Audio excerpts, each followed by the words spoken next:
ఈ DPC module ద్వారా promotion ప్రక్రియ ఆన్లైన్ చేయబడింది. ప్రభుత్వ ఉద్యోగులు మరియు పెన్షనర్లకు చాలా కాలంగా పెండింగ్లో ఉన్న బకాయిలను కూడా చెల్లించడం ప్రారంభించింది. 1100 కోట్ల రూపాయల డిఆర్ బకాయిలను విడుదల చేశాం. జీపీఎఫ్ మరియు జీఎల్ఐ చెల్లింపులు క్రమం తప్పకుండా చేయబడుతున్నాయి. సిపిఎస్ ఉద్యోగులకు వారి పిఆర్ఏఎన్ అకౌంట్లో ప్రభుత్వ వాటాతో కలిసి ఎప్పటికప్పుడు కాంట్రిబ్యూషన్ జమ చేస్తున్నాం. మహిళా ఉద్యోగులకు వారి వృత్తి మరియు వ్యక్తిగత జీవితాలలో సమతుల్యతను పెంపొందించే దిశగా సర్వీసులో ఎప్పుడైనా పిల్లల సంరక్షణ సెలవులను పొందేందుకు వీలుగా పిల్లల వయోపరిమితిని తొలగించాము. ఉద్యోగి ప్రమాదవశాత్తు మరణించిన సందర్భంలో ప్రభుత్వ నిబంధనలకు మించి వారికి బీమా ప్రయోజనాలను అందించడానికి రాష్ట్ర ప్రభుత్వం జీతం ప్యాకేజీ కింద మా ప్రభుత్వం బ్యాంకులతో ఒప్పందం కుదుర్చుకుంది. మా ప్రభుత్వం వివిధ కేటగిరీలలో 30,607 ప్రభుత్వ ఉద్యోగాలను భర్తీ చేసింది. గత ప్రభుత్వ హయాంలో ఆరోగ్య రంగం గత ప్రభుత్వ హయాంలో బకాయిలు చెల్లించని కారణంగా ఆరోగ్య వ్యవస్థలు ఇబ్బందులు ఎదుర్కొన్నాయి. దీనితో చాలా కుటుంబాలపై ఆర్థిక భారం మోపబడి ఆర్థికంగా మానసికంగా చాలా బాధపడ్డారు. గత ప్రభుత్వ ఆరోగ్య రంగానికి చెల్లించవలసిన 6,486 కోట్ల రూపాయలు బకాయిలను చెల్లించకుండా వదిలేసింది. వీటిలో ఎక్కువ భాగం మా ప్రభుత్వం చెల్లించి ప్రజలకు ప్రభుత్వం మీద విశ్వాసం కల్పించింది. వ్యాధి చికిత్స కన్నా నివారణే ముఖ్యమని మేము నమ్ముతున్నాం. నివారణ వల్ల ఆరోగ్య అవసరాలపై జేబులో నుంచి ఖర్చు గణనీయంగా తగ్గిస్తుంది. మా ప్రభుత్వం అధికారం చేపట్టిన తర్వాత పౌరుడిని ఆరోగ్య సంరక్షణలో కేంద్రంగా ప్రాజెక్ట్ సంజీవనిని చేపట్టింది. కుప్పంలో సిటిజన్ హెల్త్ స్క్రీనింగ్ పైలట్ కింద 41 రోగ నిర్ధారణ పరీక్షలను కవర్ చేసి 63,867 మంది వ్యక్తులను పరీక్షించింది. 6,300 కంటే ఎక్కువ హైరిస్క్ కేసులను గుర్తించి వాటిని ప్రాజెక్ట్ సంజీవనికి అనుసంధానించింది. 2026-27 సంవత్సరానికి ఆరోగ్య వైద్య మరియు కుటుంబ సంక్షేమ శాఖకు 19,306 కోట్లు కేటాయించాలని నేను ప్రతిపాదిస్తున్నాను. కార్మిక శాఖ కేంద్ర ప్రభుత్వం ప్రవేశపెట్టిన కార్మిక సంస్కరణలకు అనుగుణంగా మా ప్రభుత్వం పాత చట్టాలను సమీకరించి నూతన కార్మిక్ కోడ్స్ ను అమలు చేసింది.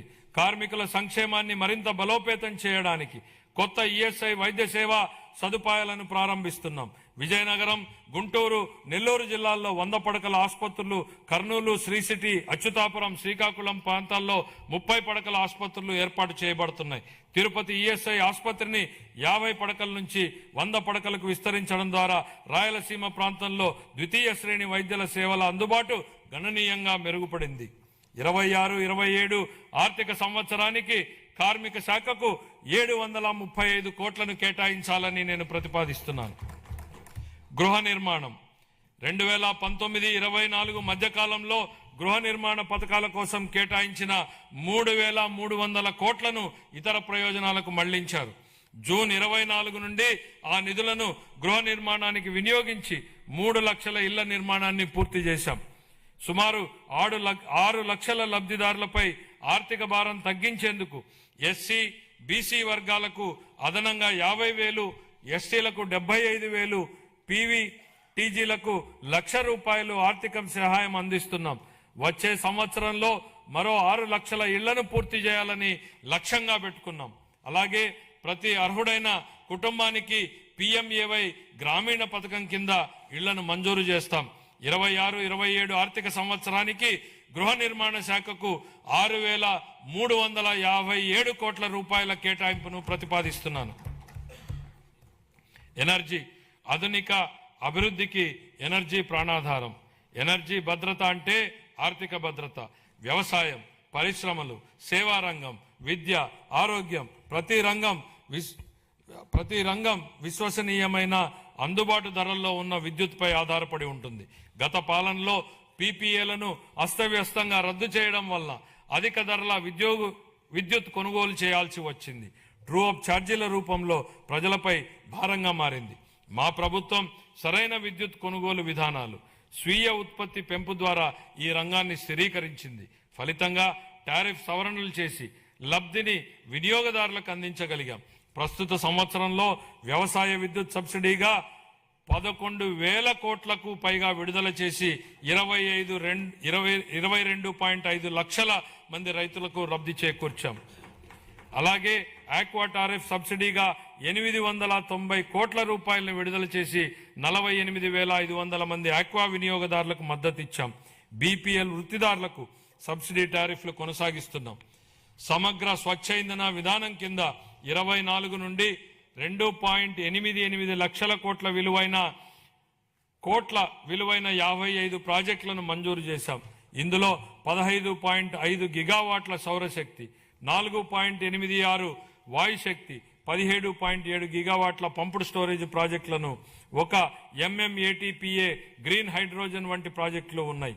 26-27 ఆర్థిక సంవత్సరానికి గాను ఆర్థిక ఎనర్జీ శాఖకు 13,934 కోట్ల రూపాయలను కేటాయించాలని ప్రతిపాదిస్తున్నాను. రవాణా, రహదారులు మరియు భవనాలు. గత పాలనలో రహదారుల దుస్థితి కారణంగా ప్రజలు తీవ్ర ఇబ్బందులు పడ్డారు. గుంతలతో నిండిన రహదారులు ప్రమాదాలకు దారితీశాయి. మా ప్రభుత్వం అన్ని వర్గాల రహదారుల మెరుగుదలకు విస్తృతంగా చర్యలు చేపట్టింది. ఈ సంవత్సరం 2,499 కోట్లతో 6,030 కిలోమీటర్ల రహదారులను అభివృద్ధికి మంజూరు చేయడం జరిగింది. పూర్వోదయ పథకం కింద ఈ బస్సులను పొందేందుకు ప్రయత్నిస్తున్నాం. అదనంగా PM ఈ బస్ సేవా పథకం కింద 11 ప్రధాన నగరాల్లో 750 ఎలక్ట్రిక్ బస్సులను ప్రవేశపెడతాము. మహిళా సాధికారత, భద్రత లక్ష్యంగా ఆగస్టు 15, 2025 నుండి స్త్రీ శక్తి పథకాన్ని ప్రారంభించాం. జనవరి 26 నాటికి దాదాపు 40 కోట్ల మహిళా ప్రయాణికులు ఈ పథకం ద్వారా లబ్ధి పొందారు. 26-27లో MDRలు మరియు రాష్ట్ర రహదారులపై లక్షిత పునరుద్ధరణల ద్వారా గుంతల రహిత రహదారులను నిర్మిస్తాం. ట్రాఫిక్ నియంత్రణ, భద్రతా ఆడిట్లు, సీసీ కెమెరాలు, రాస్తే సాంకేతిక జోక్యాల ద్వారా రోడ్డు భద్రతను బలోపేతం చేస్తాం.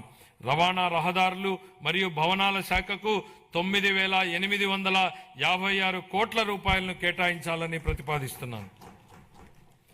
గనులు మరియు భూగర్భ శాఖ. గత పాలనలో గనుల రంగం వ్యక్తిగత లాభాల కోసం వినియోగించబడింది. మా ప్రభుత్వం పౌర కేంద్రిత ఖనిజ పాలనకు ప్రాధాన్యత ఇస్తూ జూలై 24లో ఉచిత ఇసుక విధానాన్ని ప్రవేశపెట్టింది. కేవలం ఆపరేషన్ ఖర్చులను మాత్రమే వసూలు చేస్తూ ఇసుకను అందుబాటులో ఉంచింది. ఉచిత ఇసుక విధానం ఉన్నప్పటికీ డిజిటల్ పర్యవేక్షణ, అనుసరణ సంస్కరణల ద్వారా ఈ సంవత్సరం గనుల ఆదాయం 33% వృద్ధిని సాధించింది. యోజనాభివృద్ధి, క్రీడలు, పర్యాటకం మరియు సంస్కృతి. ఏపీ పర్యాటక విధానం 24-29 ద్వారా పరిశ్రమ హోదా, మూలధన సబ్సిడీలు, SGST రీయింబర్స్మెంట్లు, స్టాంప్ డ్యూటీ మినహాయింపులు, పారదర్శక భూ కేటాయింపులతో ప్రగతిశీల విధానాన్ని అమలు చేస్తున్నాం. ఏపీ భూపర్యాటక భూ కేటాయింపు విధానం 2025 ద్వారా గణనీయంగా ప్రైవేటు భాగస్వామ్యానికి, క్యారవాన్ టూరిజం మరియు హోమ్ స్టేల రంగాలలో ఆకర్షించడమైనది. 117 MOUల ద్వారా 20,088 కోట్ల పెట్టుబడులను ఆకర్షించి 122,637 ఉద్యోగ అవకాశాలు సృష్టించాం.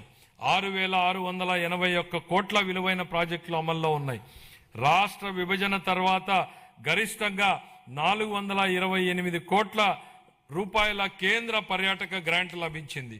సూర్యలంక, అఖండ గోదావరి, గండికోట, సింహాచలం, బొర్రా గుహలు, అహోబిలం, నాగార్జున సాగర్ వంటి ప్రాంతాల్లో మౌలిక సదుపాయాల అభివృద్ధి జరుగుతోంది.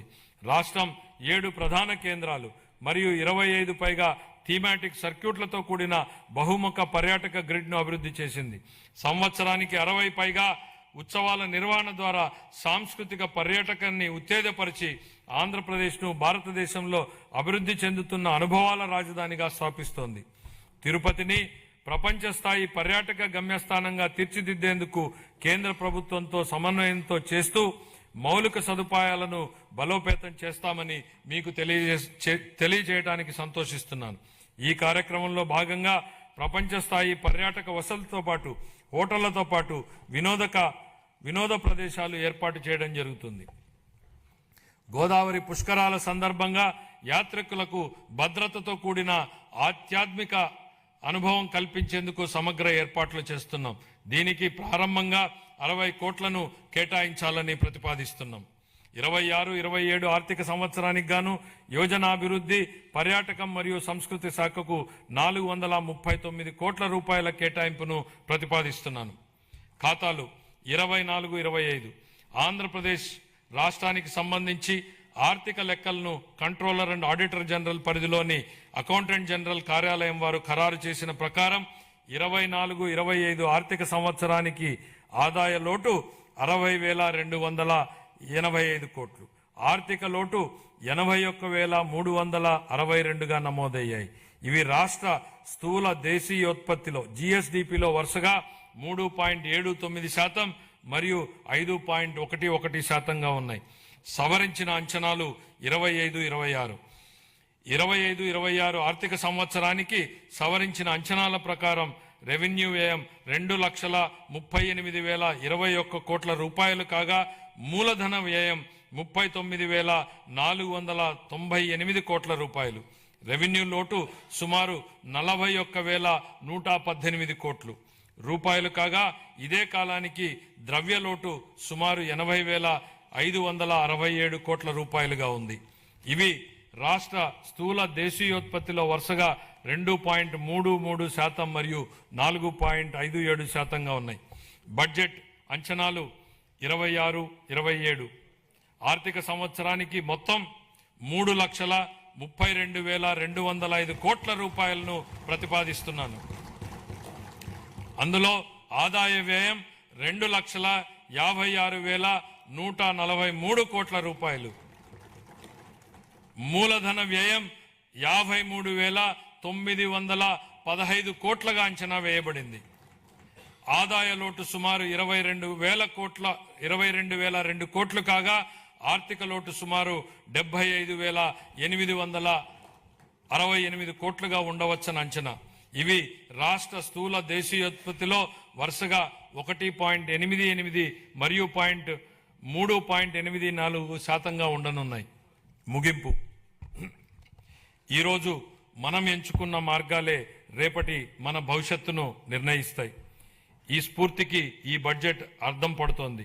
ఇది కేవలం మన రాష్ట్రాన్ని రేపటి కోసం సిద్ధం చేసేందుకు ఉద్దేశించింది మాత్రమే కాదు, భవిష్యత్ తరానికి మేలు బాటలు పరిచే బడ్జెట్. ఇది ఆకాంక్షల్ని, బాధ్యతల్ని సమతుల్యం చేస్తుంది. ఈ బడ్జెట్ కేవలం వృద్ధి లెక్కలు చెప్పేది మాత్రమే కాదు, ఇది రాష్ట్ర భవిష్యత్ ఆర్థిక గమనాన్ని, లక్ష్యాన్ని బలంగా చాటి చెబుతుంది. ఇది కేవలం తాత్కాలిక ఉపశమనం కలిగించేది కాదు, దీర్ఘకాలిక లక్ష్యాల సాధనకు ఉద్దేశించిన దార్శనిక పత్రం. ఆంధ్రప్రదేశ్ను భవిష్యత్ సవాళ్లకు ధీటుగా బలమైన స్వావలంబన కలిగిన రాష్ట్రంగా తీర్చిదిద్దేందుకు రూపొందించిన బడ్జెట్ ఇది. రాష్ట్రం ఇకపై సాగించబోయే ప్రయాణానికి క్రమశిక్షణ, సాహసోపేత నిర్ణయాలు, సమిష్టి కృషి అవసరం. లక్ష్య సాధనలో ఖచ్చితంగా విజయం సాధిస్తామన్న భరోసాతో ఉన్నాం. ఎందుకంటే మన కలలను సాకారం చేయడంలో తిరుగులేని నాయకుడు, దార్శనికుడు శ్రీ చంద్రబాబు నాయుడు గారి నాయకత్వం ఉంది. భారతదేశాన్ని అగ్రస్థానంలో నిలబెట్టేందుకు, తిరుగులేని శక్తిగా తీర్చిదిద్దేందుకు అవిశ్రాంత కృషి చేస్తున్న ప్రధాని శ్రీ నరేంద్ర మోడీ గారి అండదండలు, ఉప ముఖ్యమంత్రి శ్రీ పవన్ కళ్యాణ్ గారి విశ్వసనీయ భాగస్వామ్య సహకారం మరింత ఉత్సాహంతో లక్ష్యాన్ని చేరేలా ప్రేరణనిస్తాయి. ఆ నాయకులిచ్చే స్ఫూర్తి మనల్ని మెరుగైన భవిష్యత్తు వైపు నడిపిస్తుంది. ప్రజలు వేసే ప్రతి ఓటులో వారి ఆశలు, ఆకాంక్షలు నిక్షిప్తమై ఉంటాయి. ప్రతి ఓటు వెనుక ప్రజల ఆకాంక్షల్ని మనం నిరంతరం గుర్తుపెట్టుకోవాలి. వాటిని సాకారం చేసేందుకు ప్రతిరోజు, ప్రతి క్షణం మనం కృషి చేయాలి. పరిపాలన అంటే అధికారం చెలాయించడం కాదు, ప్రజలకు సేవ చేయడం. ఈ బడ్జెట్ను మనం దీని పరిణామాన్ని బట్టి కాకుండా ఎంత నిబద్ధతతో దీన్ని అమలు చేశామన్న దాన్ని బట్టి చూడాలి. దీనిలో చేసిన ప్రకటనల్ని బట్టి కాకుండా అవి ప్రజల జీవితాలపై ఎలాంటి ప్రభావాన్ని చూపాయన్న దాన్ని బట్టి గుర్తుపెట్టుకోవాలి. ప్రజలు మాపై ఉంచిన అచంచల విశ్వాసానికి కృతజ్ఞతలు తెలియజేస్తూ వారికి సేవ చేసే భాగ్యాన్ని మాకు కల్పించినందుకు ధన్యవాదాలు తెలియజేస్తూ ఈ బడ్జెట్ను గౌరవ సభ ఆమోదం కోసం సమర్పిస్తున్నాను. జై ఆంధ్రప్రదేశ్, జై హింద్.